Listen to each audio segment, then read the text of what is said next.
let's blow this up.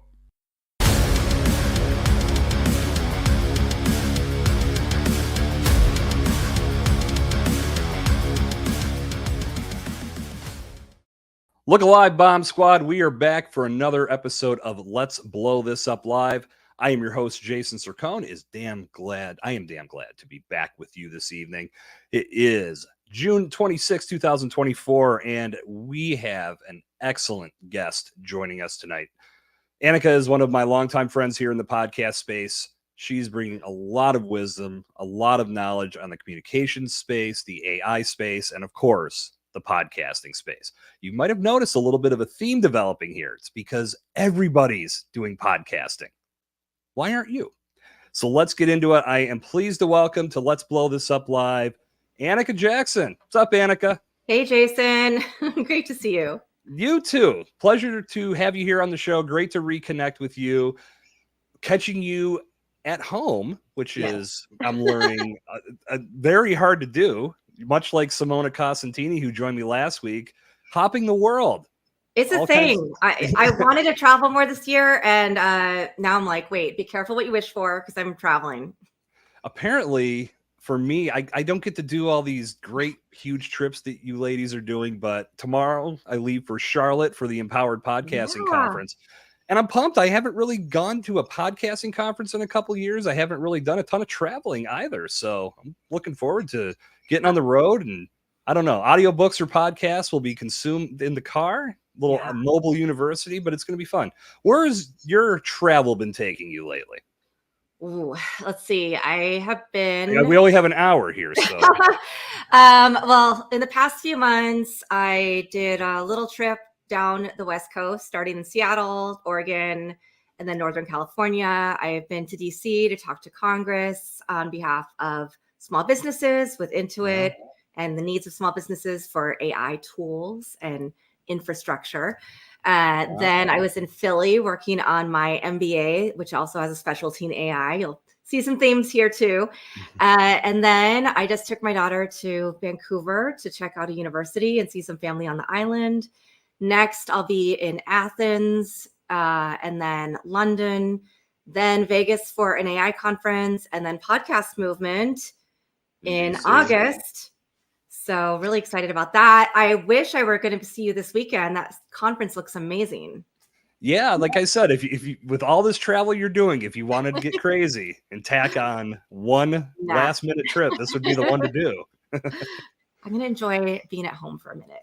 I think, that might be better considering you've covered all corners of the globe over the past few months. So, well, it's great to have you here tonight because I know you bring a tremendous perspective to the show. And as we were talking about off the mic before we went live, I was saying how this podcast really isn't built, or live stream / podcast isn't really for podcasting per se. It just happens to be that everybody that I've been connecting with that wants to join me live is into podcasting. Well, I think that, and that tells the story of where this is headed. My conversation with Simona last week, I made that prediction that we are headed in a place where websites weren't a thing, and then they were. And then social media came along, and the resistors kept away from that as long as they could until they couldn't. I feel podcasting is the next big thing in that whole revolution. So as we talk about the value of this platform, I'm glad that everybody I'm bringing on the show feels the same as me and is able to utilize this platform much like I have. Well, that's one of the things I love about you and our friendship is that since we met doing each other's podcasts way back a couple of years, 2-3 years ago, so not really that, but in the podcast world, it feels like a long time ago. We've both been through different growth stages, iterations of what we're presenting, and had those pivots that you find when you're an entrepreneur and in the business world, and you see what's coming next that we need to be on top of.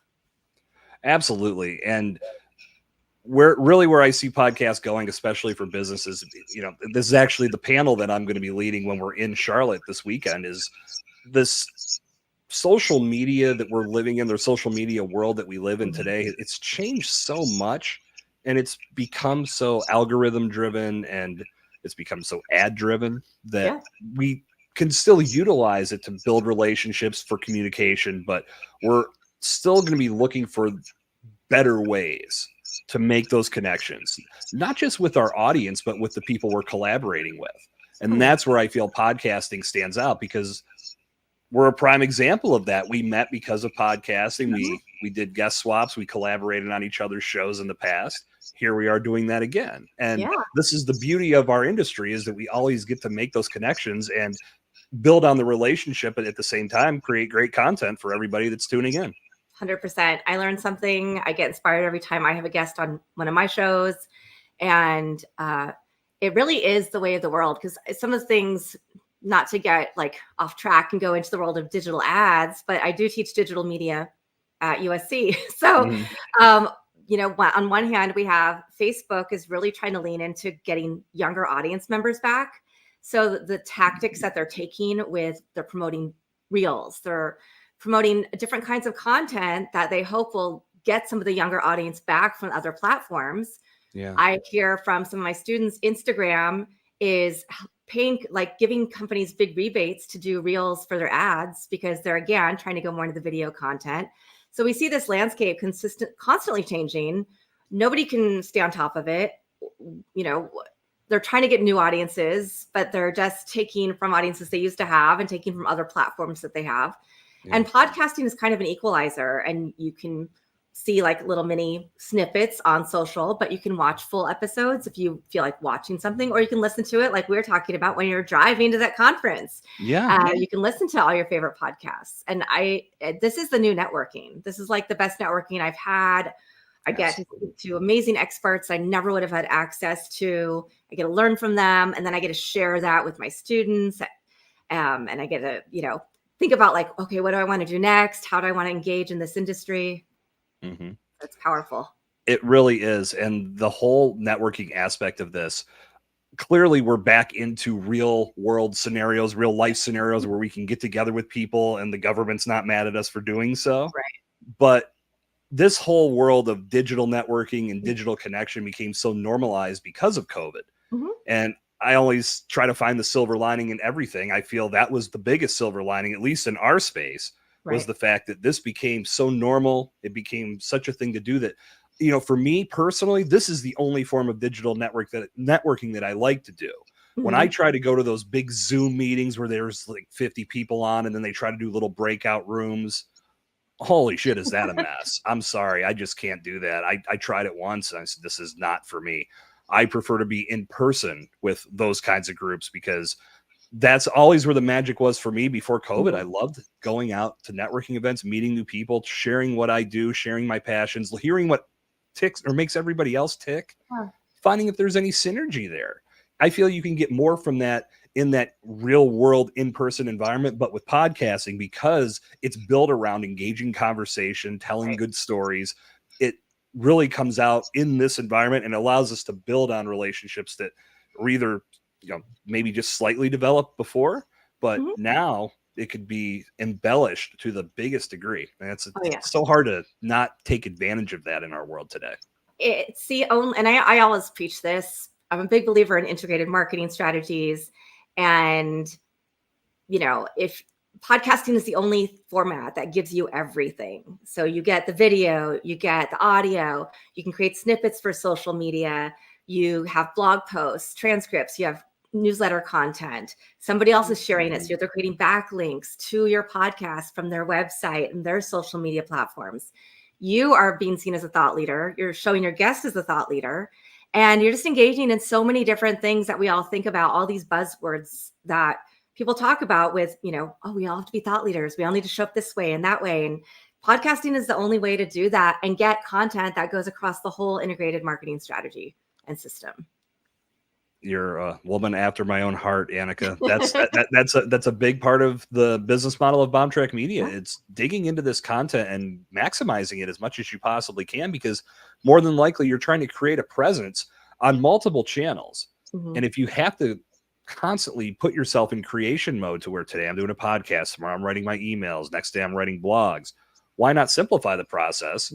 Start with podcasting as the base, but then repurpose all that content and then check off all of the other boxes that you have, because that is going to help you work smarter, not harder.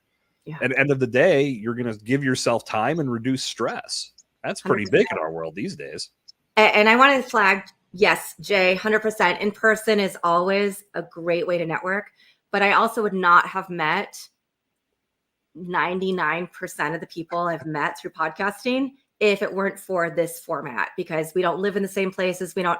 Sometimes don't even live in the same parts of the world.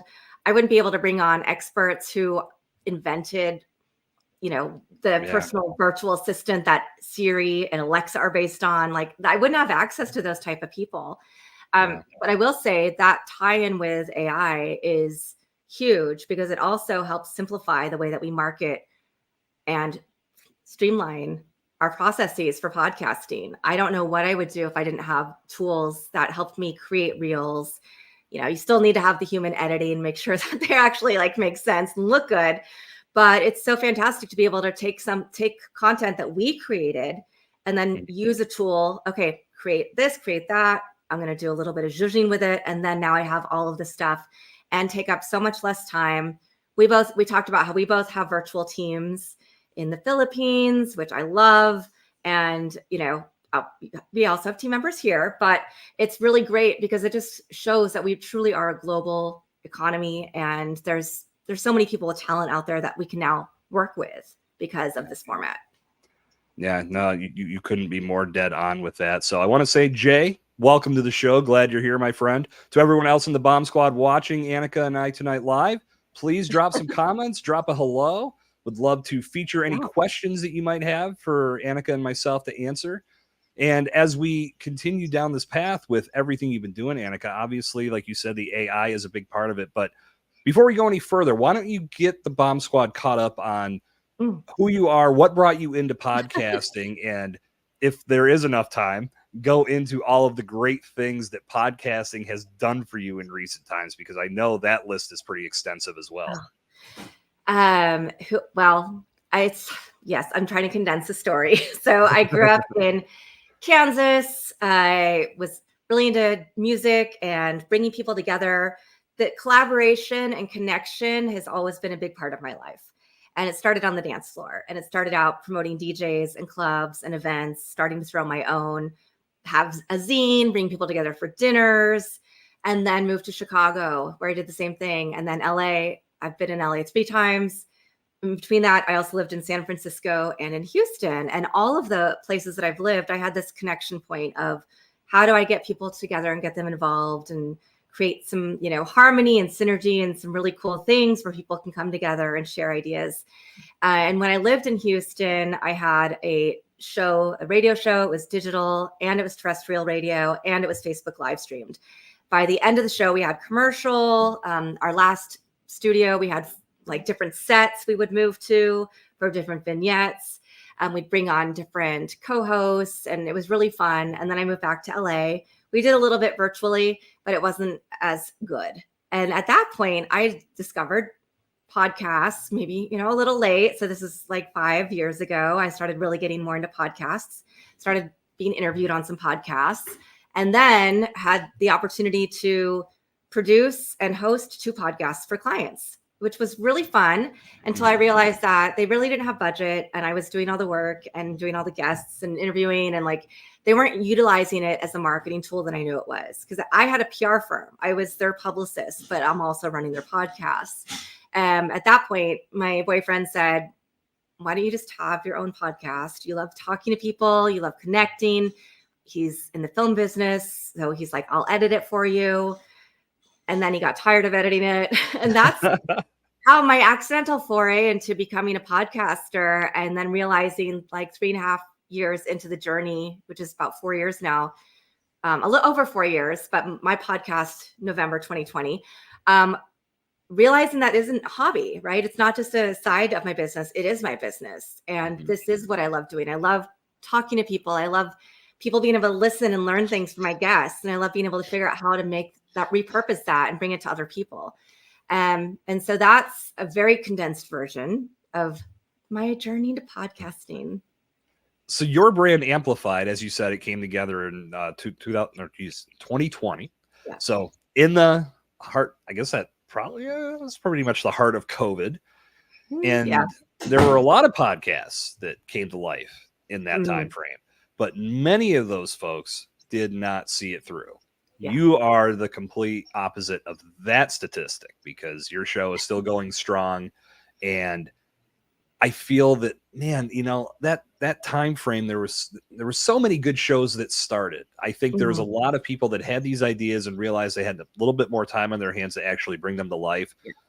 But man, if they just would have had the right mindset and thought beyond it just being this, well, I've got time, let's see what happens type of thing, versus this could truly be something that changes my life, whether it's through my business, whether it helps me launch a business, or whether it just opens up new doors of opportunities in my particular field of 100%. interest. There's so much value that got lost, and there's so many shows out there that went dead after a few episodes. So I'm glad to hear that yours was not one of them. Thank you. Well, I had a slow roll. So first, as we evolve, I kept the Mhm. same name. You didn't, but but for my show, originally I was interviewing other publicists because I had a PR firm called Anika PR. Your Brand Amplified was my registered trademark for my PR firm. And it's like, oh, I'll just call the podcast that. And then I was like, I'm only going to ask 5 questions. Drive time is 27 minutes. I'm going to, average in the US. So I'm just going to keep it to this. And it just didn't feel good. I didn't like keeping it to because somebody would say something and I'd be like, I want to ask this. I don't want to ask this other question that's written down that I feel like I have to ask. So I totally changed it, expanded it. I started getting more serious, started putting out weekly episodes because I was like, yeah, if I really want traction, it has to be weekly. I didn't even realize where it was until other podcasters and other people in the space were like, your podcast's doing pretty well now. And it's like, oh, okay. And it kind of, fell into it. But now what I really want to do is work with people who are intentional about the journey. I'm like, take my knowledge, take the tens of thousands of dollars that I've spent self-publishing, doing all this work, figuring out what works, what doesn't work, all the time, 4 years plus. And I'm here, ask me questions. Yeah. What do you feel is the biggest opportunity that came your way because of your podcast? Ooh. There's so many. Where do I start? I think one of the biggest ones is being invited into an ad network.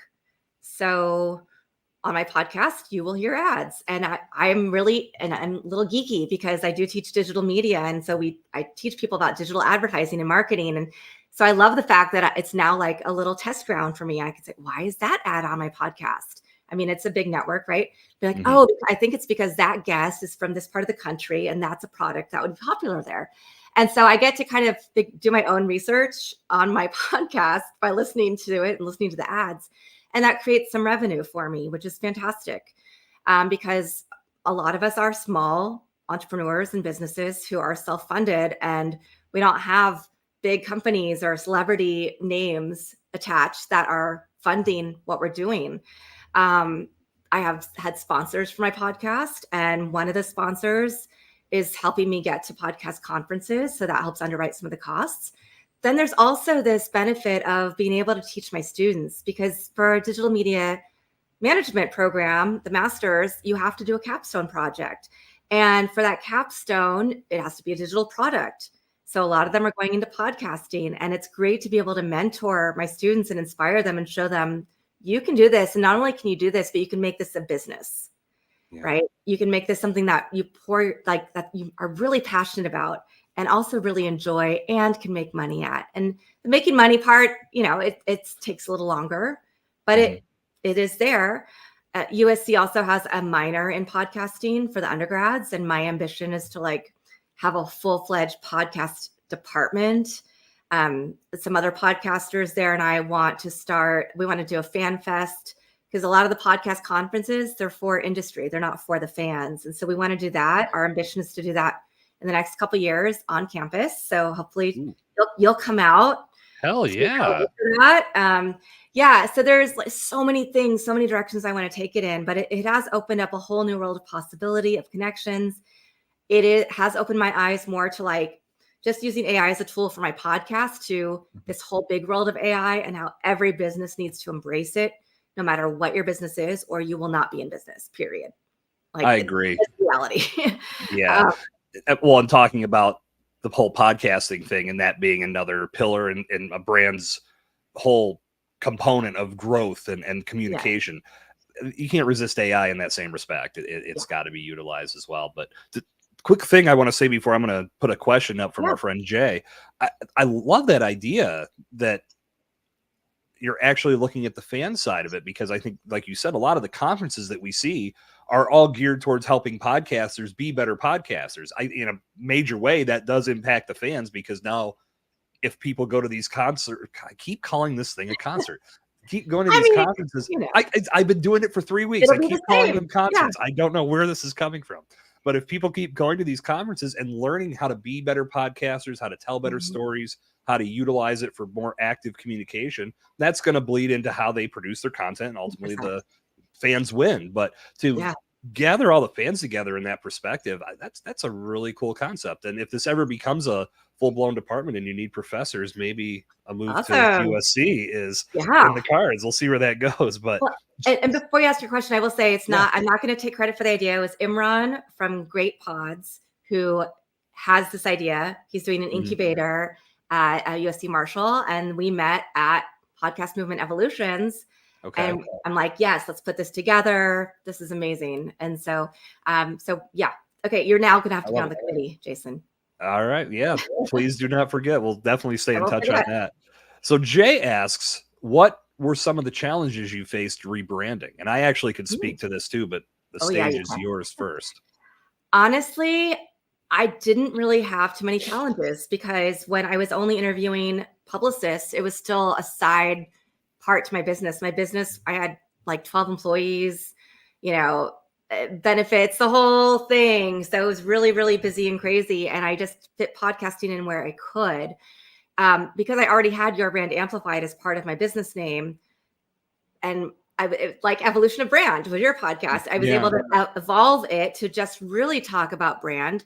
I will say I have had, I used to say, welcome to Your Brand Amplified, where I talk to publicists, marketers, and brands.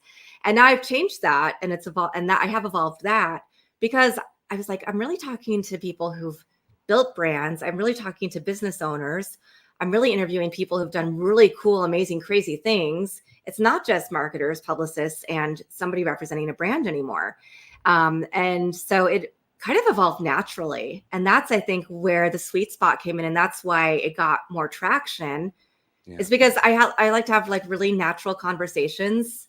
Most people are able to, not everybody is, but where it's like this, where you feel like you're listening into a coffee conversation. Bingo. Yes. Yeah. And that is the best. And it's really cool, because I have people from all these different places I've lived who tell me they listen to it.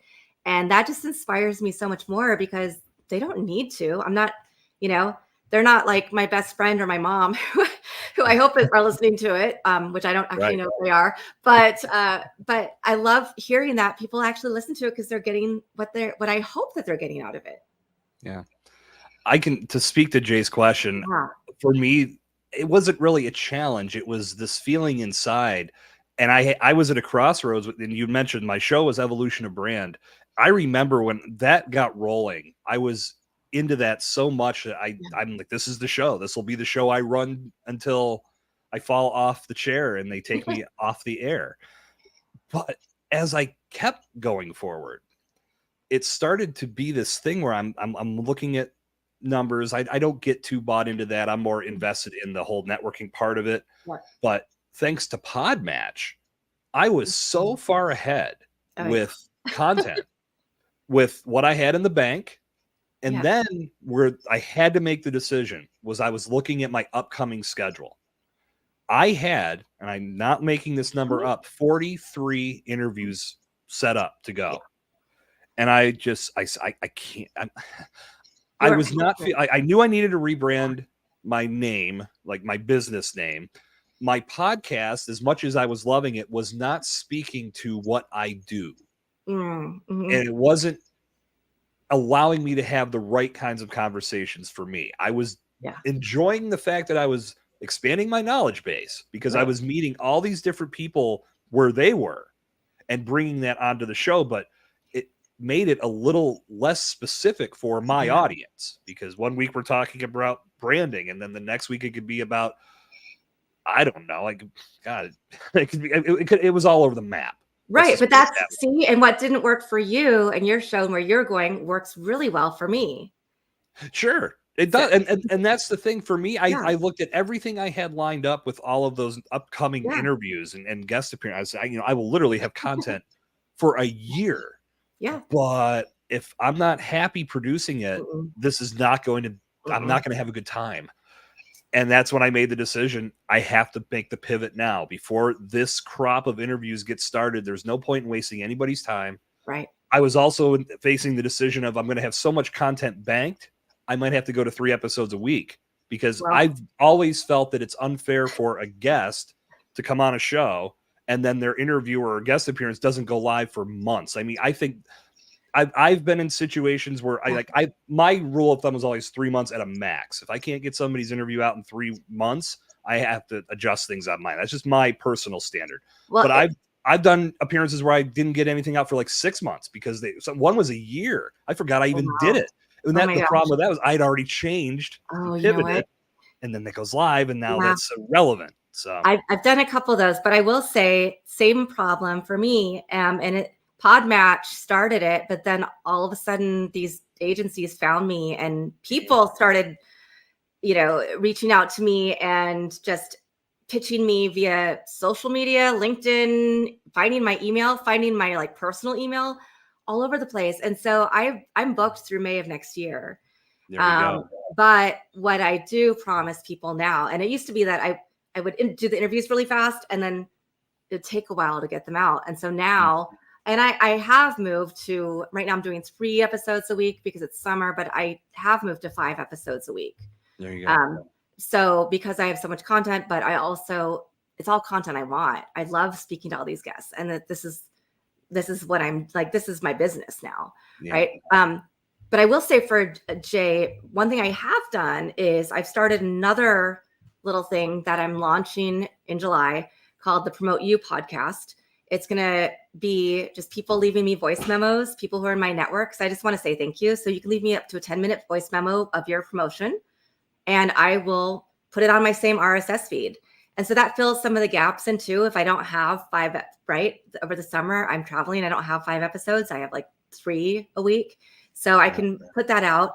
I'm still promoting people. The same audience is still getting the information and they get to hear a direct message from somebody, but it's all people that I want to promote. And so it's still, and it's free. I'm not charging for it. It's just like a thank you to people for being part of my audience and part of my community. And so that is a little bit of a rebrand or a shift, but I think it's still completely congruent with my overall brand. That's a very unique way to get user-generated content into a podcast. True. No, I think that I commend you for that. That's very innovative. I've never seen anything like that, and I think that's a ton of value packed into that for listeners that may have something that obviously they're into your show for certain reasons. Perhaps they have something they can contribute even in a 10-minute package. There's a lot to that. Yeah. I can't wait to hear how that goes. I may have to get on the mic here and put something together for you. Please do. I would love that. And then the other thing I did is at USC, which for those who are not in Southern California, University of Southern California. Yes. So for that, there was a speaker series for the digital media management program. And the speaker series would be maybe once a month. And it would have, my kid was just in the background. So live on air. Yeah, she can say hi. She's like, sorry. When she was a couple years younger, she would have come behind and like made bunny ears and stuff. But now she's like, no, don't. So the speaker series, I was like, hey, a lot of my students are asking about podcasting. I want to do a workshop for them outside of class, but I want to open up to the whole program. And they're like, why don't you just do the speaker series? And so I did that. And I was like, why is it just a speaker series? It's like once a month, mostly students come, but not all the students can make it, right? It's on Monday nights, 6:00. So why is that not a podcast? It's also a great promotional tool for the university. It gives us the ability to have more guests that time frame might not be convenient for them, depending on where they are in the world. And now more people can listen to it. And I can still use the content, depending on what class I'm teaching that semester, to say, listen to this episode because this guest has the most up-to-date information for you. Another great way to utilize the content in more than one way. Yeah. I love hearing about this coming together at a college level because, having a communications degree and having done I focused a lot on radio when I was in that program, but television was a big part of it too. Then there was the written community. I love that program. I'm very happy that's what I got my degree in. But I do think about where we are now and how cool it would be if podcasting was a part of that program. And I'm sure to some degree it's getting worked in, because I would have to think at that collegiate level, even coming into college, I'm sure kids are finding ways. The barriers to entry are not large. So anybody can come into this and start a podcast and utilize it in a number of different ways. And what you're teaching them about building a business around it, I think that's going to be incredibly helpful for these kids once they get out of school. 100%. Because all major brands are looking at starting podcasts. I mean, there's a Trader Joe's podcast, right? Yeah, I love Trader Joe's. I don't listen to the podcast, but there are people who do, who want to find out about like the new products or like whatever they're talking about. So there's a podcast for everyone and about anything pretty much, or there should be if there isn't. And if a business doesn't have a podcast, they are missing a huge opportunity. I could not agree more. I feel that I talk to people that say, well, what am I going to talk about? And it's not that your area of focus or your area of expertise needs to be the main subject in some cases. Exactly. You think about how companies like Wendy's and Red Bull utilize their social media platforms. They're not using those platforms to just share a picture of burgers and fries or an energy drink. They're putting content in front of people that they know they'll enjoy. So when you go to these accounts, you're getting an experience. Wendy's is incredibly snarky, so good, and sarcastic. It's fantastic. And they do those. I think they do this once a year where they tell you you send them a message and they'll roast you. My favorite is when they all pile on each other, like all the different fast food brands are like egging each other on. Yeah. And you've seen this, and this is a slight removal from from podcasting, but with social media, some of the NFL accounts. Last year, the Tennessee Titans, when their schedule went live, the way they announced it was they went on the street and they just went up to random people and showed them the logo. And some people, actually everybody they featured had no clue, and they just said these random things, and that's what they would put up as who they were playing. It was the most hilarious, genius thing I've ever seen. And that went viral in like half an hour. The second that went live, everybody was sharing that. Other teams were jumping on it. You can get that same type of effect with podcasting. So if you feel like you're in an industry where no one's going to want to hear what you have to say because I'm it's boring, I don't know. No, it's not about that. You've got a personality. You've got stories to tell. If you start focusing on the stories that have brought you into the world that you're in, that's going to be entertaining to the right audience. And they're going to gravitate to your brand even more so because you took time to bring them those stories and put this whole new face on your brand. Yeah. And it's not about us. It's about like what we're building, right? It's about the why. And that is, I mean, in the world of PR, that's something I see often is like people are so afraid to be on the camera or be interviewed. It's not about me. I don't want to be the face. Well, it's not about you, but you do have to talk about it. It's really about the information that you can provide. It's really you doing a service to people. You know, that's why we're here. We're not here just to stare at ourselves. Right? Like that doesn't have any value. There are some people that I feel have built a social media presence around that philosophy. Oh, true. And some of them are successful. Yeah. And I get it. There are ways that you can do it, and there are ways to be subtle, and there are ways to be in somebody's face with that type of approach. But you're right, Anika. At the end of the day, this is not about us. This is about what we can do to provide impact.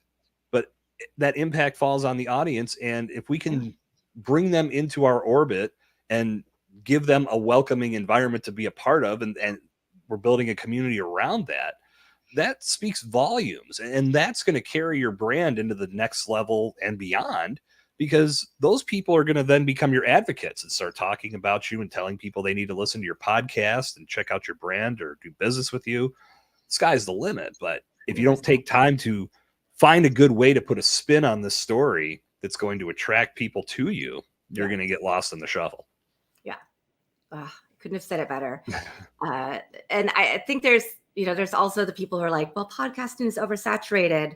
No. Think about what Jason said earlier about the number of podcasts that started during the pandemic and then how many of them stopped. I have friends who just started podcasts who are like, you know what, this is going to be a limited series because now I met somebody else that we're going to do a project together, and it might be a podcast or it might be a show, but that resonates with me more.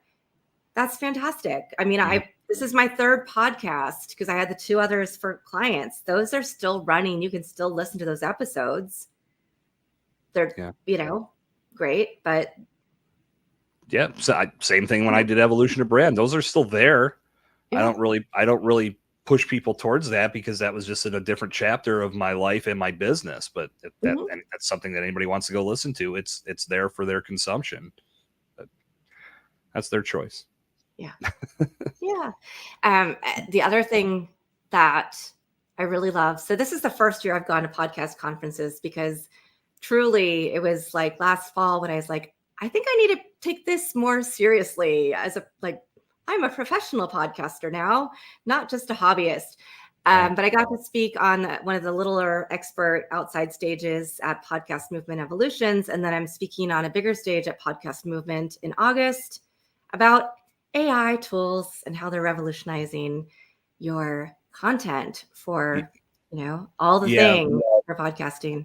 I do want to dive into that, but I do want to say one thing on saturation before we go to this. For those that are in the Bomb Squad consuming this content via podcast format through the live stream as we sit here right now, the podcast space is not oversaturated with active podcasters. It's oversaturated with too many podcasters that gave up way too soon. Yeah. And the numbers reflect that. I know I've talked about this on my other show, Podcast Theory.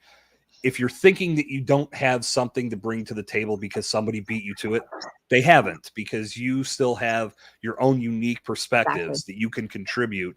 And I feel that's one of the biggest obstacles that people put in front of themselves. Yeah. We'll do all kinds of crazy things to stop ourselves from taking the first step, right? That's one of them. On top of, I hate my voice. No one gives a damn about what I have to say. Oh, and too many other people are already out there talking about it. No, and no. Exactly. That's not the case across the board. But the oversaturation point, we're not even close, not even in a small whiff of that. So get that out of your head now. Now, horrible segue to AI. We'll go back to what you said a moment ago, but you're right. I want to know more about this. And I feel this is not just, obviously this transcends podcasting. But we're living in a world where AI, or artificial intelligence, if you're not into the whole brevity thing, is it's not, well, maybe it is taking over to some degree, but it's one of those things where I think back, I'll tell this story as we lead into this. Back when I was doing my master's degree, I wrote my final paper on employee engagement and turned it in. It was, I did a leadership master's program at Duquesne University, turned that into my professor. In that time period is when Google had just become the thing.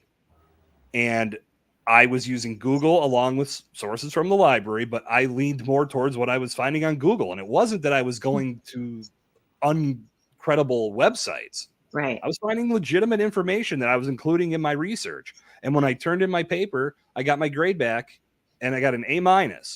And my professor wrote at the top of the paper, this would have been an A+ if you would have used more sources from the library than Google. Wow. And I immediately marched right into his office and I said, listen, I'm not expecting you to change the grade. It is what it is. But I think you need to be aware this is where the world's going. Right. And I, again, presented every website that I landed on and found credible research for this topic. I didn't do anything wrong. I feel it's odd to knock me down a partial, not a whole letter grade, but to knock down the score to even a small degree, just because I didn't sit in the library for an extra day. It just seems weird to me. Well, I just feel that's what it would have. I'm like, if you feel this is less credible because of that, that's on you. I'll take my A- and my 3.9 that I ended up with for the whole program. And I moved on and graduated and was happy. But the point is, you can't think about AI. Fast forwarding to now, AI is that thing now. Right. This is a part of our world. If you don't find a way to adopt it and utilize it the right way, it's going to cause problems for you.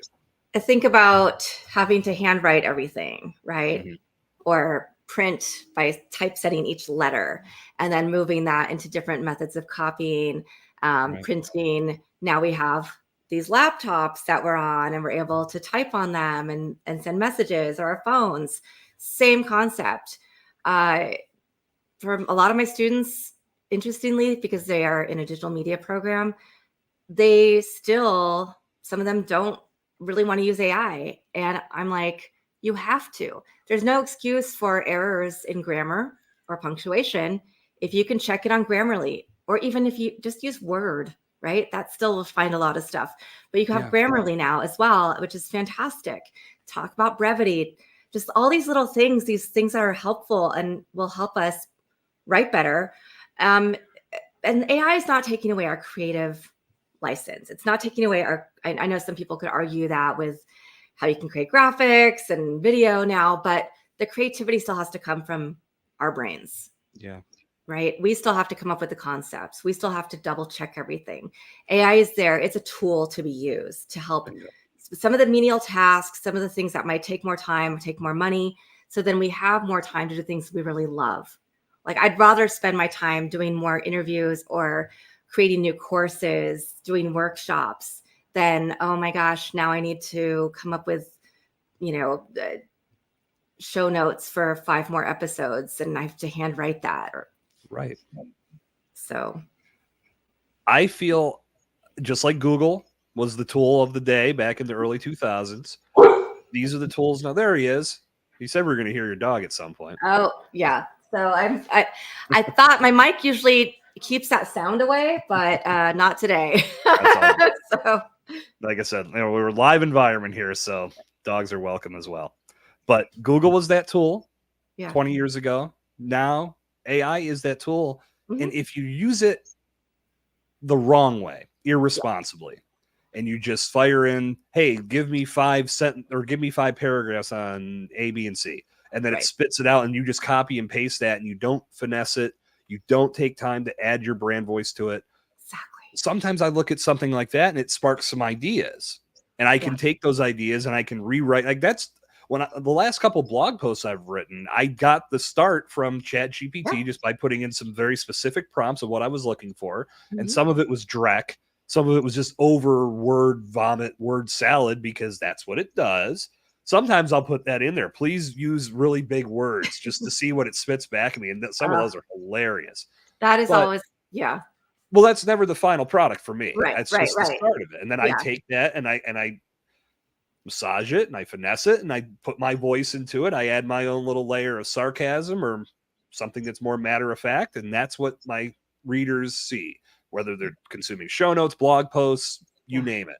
Yeah. This is something that, why wouldn't you take advantage of this? Exactly. And I will admit, when this first came out, I looked at it and said, holy shit, our school's going to have problems because this is all kids are going to do now. And I maybe wonder, is this something that's going to hurt us? But yeah, I've learned the error of my way.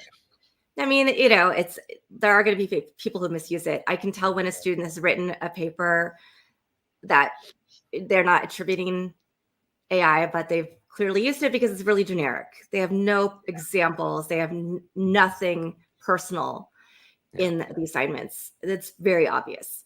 The other thing is I'm doing a 3-day AI for business workshop. Today was the first day. In the first hour, man, the number of tools that I found out about, like there are tools for everything now. Like you can even put your brand voice into AI tools and have it write things in your voice, come up with graphics. I mean, it's the technology is moving so quickly, and it's not even, I would argue that the things that it's actually capable of, they're not even showing us, because I interviewed Kevin Surace, he has 94 patents in AI, including the one that he invented in the 80s that Siri and Alexa, licensed.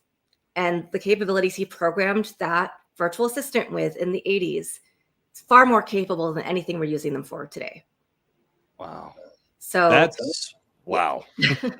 And there are a lot of jobs. I mean, there are jobs like manual labor in the fields or manufacturing that will probably go away.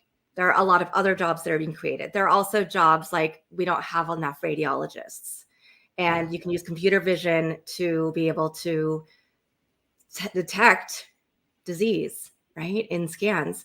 Then you also have a human look at them, but it's helping with these areas where we either have these mundane tasks where those people could be doing other things, or where we don't have enough people going into that field, but we need the capability for our own healthcare system.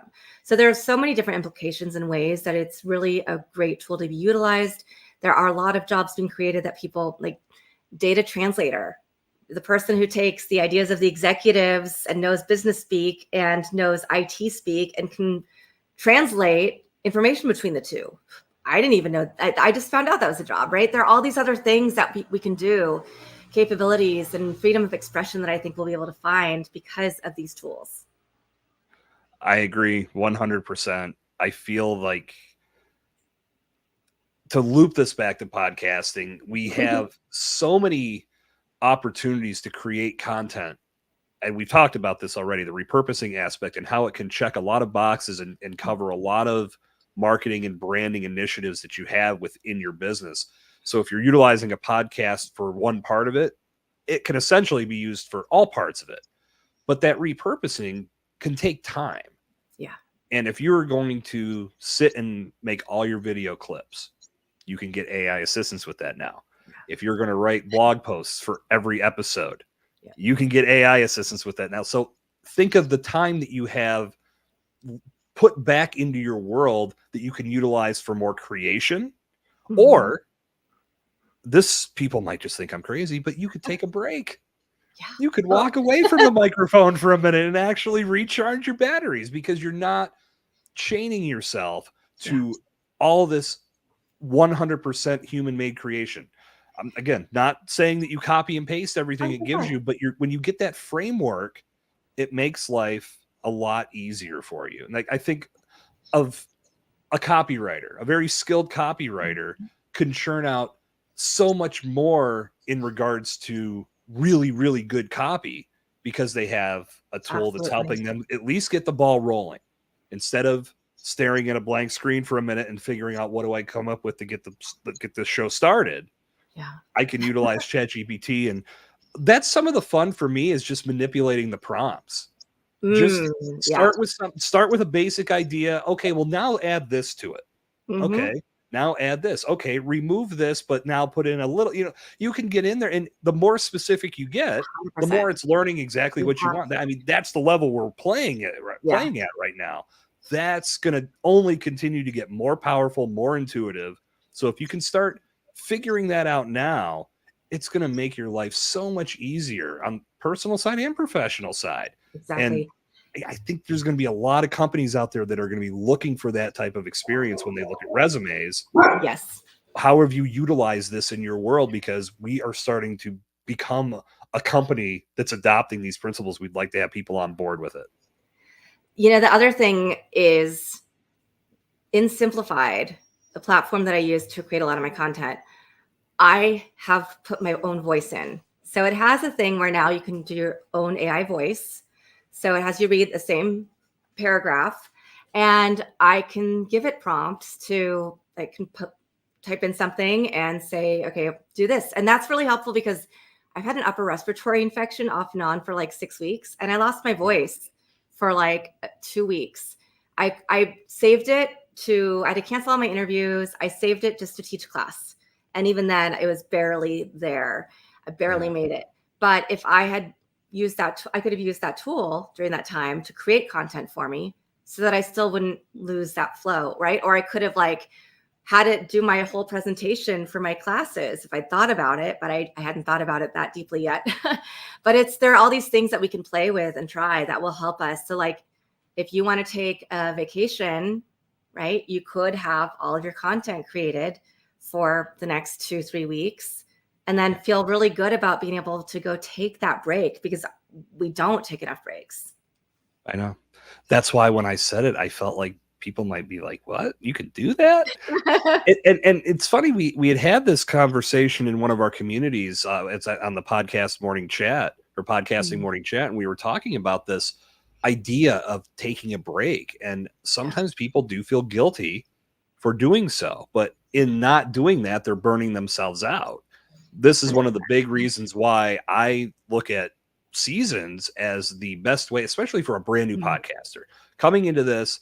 There's so much more at your disposal now for getting started. Obviously, the AI tools that are out there, you can get lost in a sea of what do I get into, what do I not get into. But 2024, getting started with a podcast, there's a lot more moving parts now than there were even 9 years ago when I first did my first podcast. Yeah. I'm sure you experienced the same thing, Anika. But trying to instantly lock yourself into full-time creation mode to get started, that's a lot to ask. You talk about why a lot of people pod fade and their show or their episode, or their podcasts go away after a few episodes. That's one of the biggest reasons. But if you come into this with a strategy of let's do a season first, start to develop our voice, create some good content, repurpose that content, see how that aspect of things works, then you can build on that over time, and you're giving yourself a built-in break. So you don't instantly have yourself chained to your computer, chained to your microphone, trying to constantly be in creation mode. Exactly. You are Jay Franzi approved tonight, Anika. I do.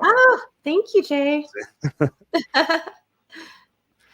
But yeah, that is one of the things. And that's also why I always recommend if somebody's going to start a podcast, bank like 12 episodes if you can. Most people don't. Most people bank 2, 3, 4 maybe, which is still great. If you can bank 12, then you have 3 months to see, is this something I want to keep doing? You put out an episode a week or however every other week, whatever whatever your schedule is going to be. But then you give yourself time to really reflect and decide, is this what I want to pursue? Is it not? Or do I want to shift it a little bit? And like right now, I'm going to be gone again, like July 16th, I'm taking off for 3 weeks. So I'll have enough episodes that I won't need to worry about the podcast for 3 weeks, which is amazing. That's such a great feeling. I can really pour into like just being present with my daughter and enjoying time with her. That's a beautiful thing. I'm gonna take your 12 episode recommendation one step further. Now, this speaks against what I am typically talking about with seasons. But if you are going that weekly podcast route when you're first getting started, I would say get 15 to 16 banked. And the reason why is when you roll out your premiere, don't just drop one episode. Give your audience 3 to 5 episodes. And I think 5 is a better number, just because it sets you up in a binge effect mode right from the start. And it gives people the opportunity to sink their teeth into what you're doing. It's not just based off of one episode.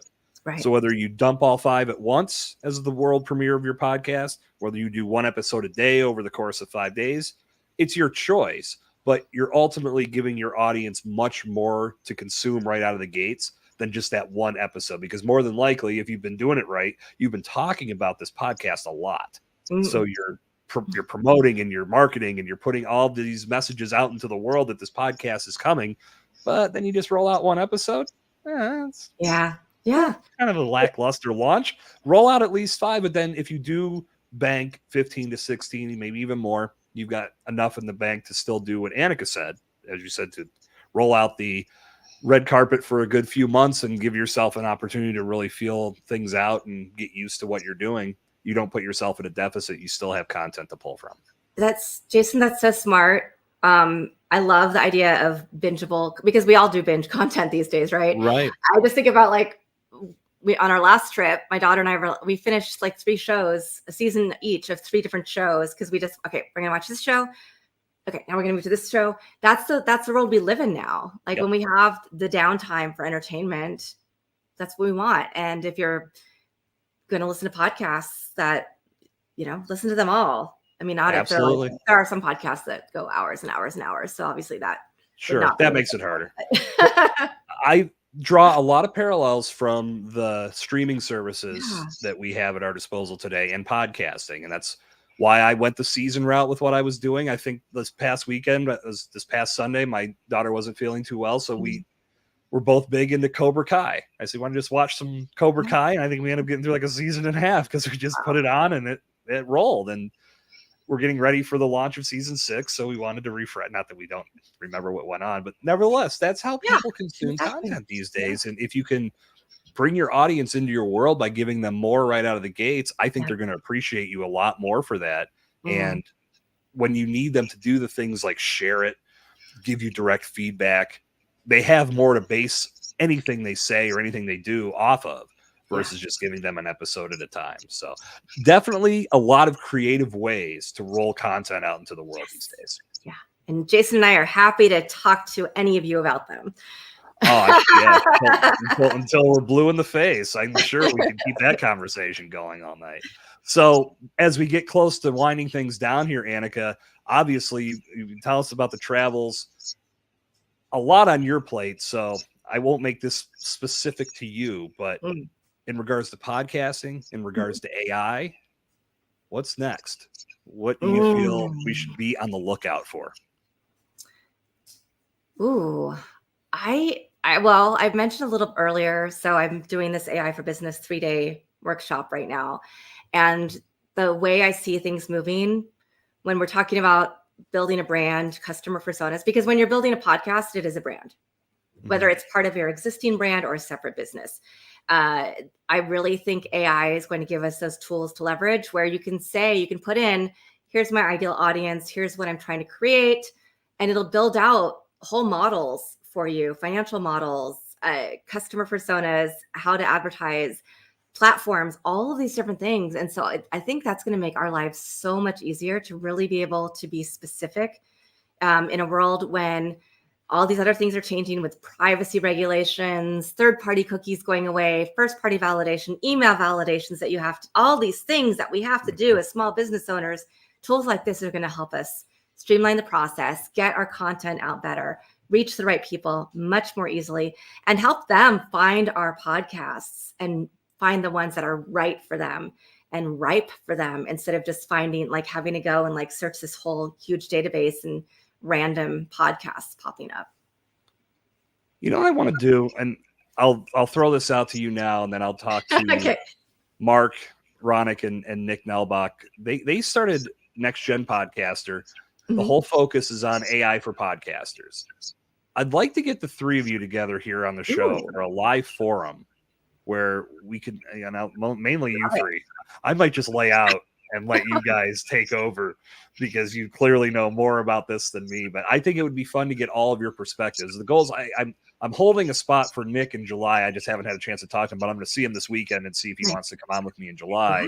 And we'll most likely spend a lot of time talking about the experiments he's been doing with AI and how it's impacting podcasting. He's actually using AI to generate and build a whole podcast with everything voice generated from AI. It's crazy how far this thing has come. He's got it on YouTube now, so if you look up Next Gen Podcaster, you can see some of the results. But I think it'd be fun if you're into that. We can get everybody to reconvene here and just go nuts on AI. I love it. Yeah, there's another woman podcaster I know who's doing a podcast with her AI voice. So yeah, I definitely, I think this is going to be it's a really cool thing. It's really fun. And it's for me, I'm 100% in on that panel, by the way. I think the other opportunity is that in personalized chatbots. So as we're delivering content, whether it's live streamed or a podcast that somebody's listening to or watching, they'll be able to ask other questions and find out about other episodes that have the same content, or find out more about the guest from other sources by working with personalized. I'm actually working, I interviewed somebody about that yesterday who has this really cool company.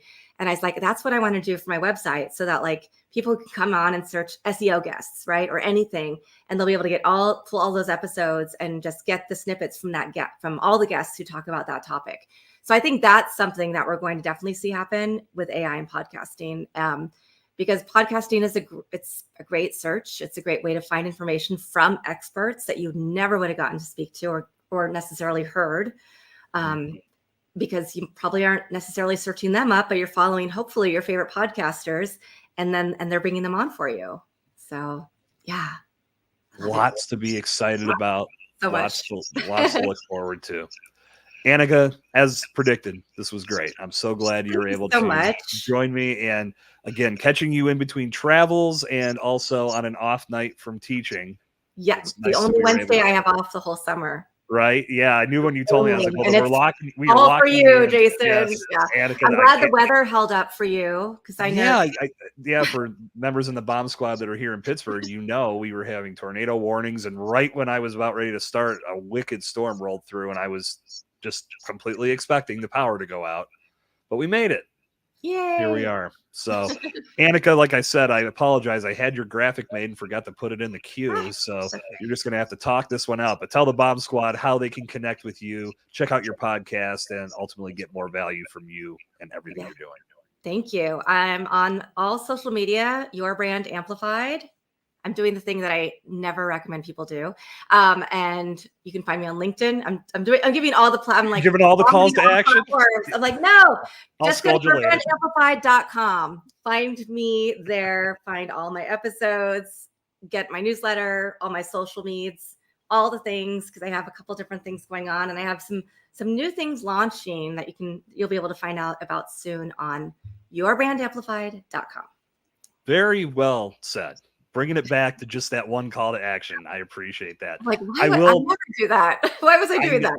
Yeah, it's one of those things I think we just sometimes forget. Even when we do this all the time, sometimes we forget. It's better to just leave one call to action. That way people know exactly where to go. But as always, I'm going to make life easy on the Bomb Squad. They will be able to find that link in the show notes on YouTube and on your favorite podcast app. So please connect with Anika. Check out Your Brand Amplified.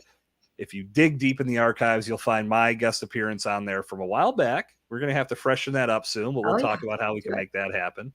But for all the viewing audience tonight, thank you for being here with us. We do this every Wednesday night at 8:00 p.m. However, next week, July 3rd, because of the 4th of July holiday, we will be preempting and not doing an episode of Let's Blow This Up Live, but we'll be back on July 10th with a very special guest.